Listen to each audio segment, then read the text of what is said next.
faisait partie des premiers secouristes étrangers à venir en aide à la Libye. Des médecins turcs au milieu de l'horreur. Tous très vite rejoints par de nombreuses équipes de secouristes étrangères. L'Égypte, la Tunisie, l'Italie, l'Espagne ou l'Allemagne entre autres. Pour l'ONU, la situation est catastrophique. Un appel de fonds de plus de 71 millions de dollars a été lancé. Il pourrait venir en aide immédiatement aux quelques 250 000 personnes les plus touchées par les inondations. Le problème, c'est que nous ne connaissons pas toute l'étendue du problème. Les inondations, les torrents, les bâtiments détruits et la boue cachent encore l'ampleur des besoins et des décès. Très difficile donc d'établir un point complet de la situation. Alors l'aide matérielle afflue de la part de nombreux pays. De l'Europe, du Moyen-Orient ou du nord de l'Afrique, des centaines de tonnes d'équipements de secours ont été envoyés comme ici, avec l'Algérie. L'Union européenne a activé son mécanisme de protection civile.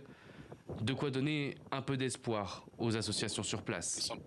Il se peut que certaines personnes soient loin des endroits où elles devaient se trouver et qu'elles ne soient pas en mesure de communiquer avec leurs parents ou leurs proches pour leur annoncer qu'elles sont saines et sauves.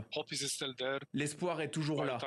Certes, il diminue, mais nous aurons toujours l'espoir et la foi de retrouver des personnes en vie. Côté français, plusieurs dizaines de tonnes de matériel médical sont arrivées sur le sol libyen.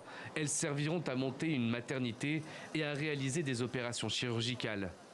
Déjà quelques heures plus tôt, un avion avec un hôpital mobile à bord avait décollé près de Marseille. Nous coordonnerons avec les autorités locales une fois qu'on sera là-bas. Ils vont prendre connaissance des besoins, ils vont faire leur rapport d'étonnement sur voilà ce que je peux amener, voilà ce que j'ai d'ores et déjà avec moi et où je peux intervenir. Et ensuite, on avisera. Encore une fois, c'est des situations d'urgence, ça n'est pas planifié. Outre-Atlantique aussi, ces terribles inondations en Libye préoccupent. Les États-Unis ont promis d'envoyer de l'aide.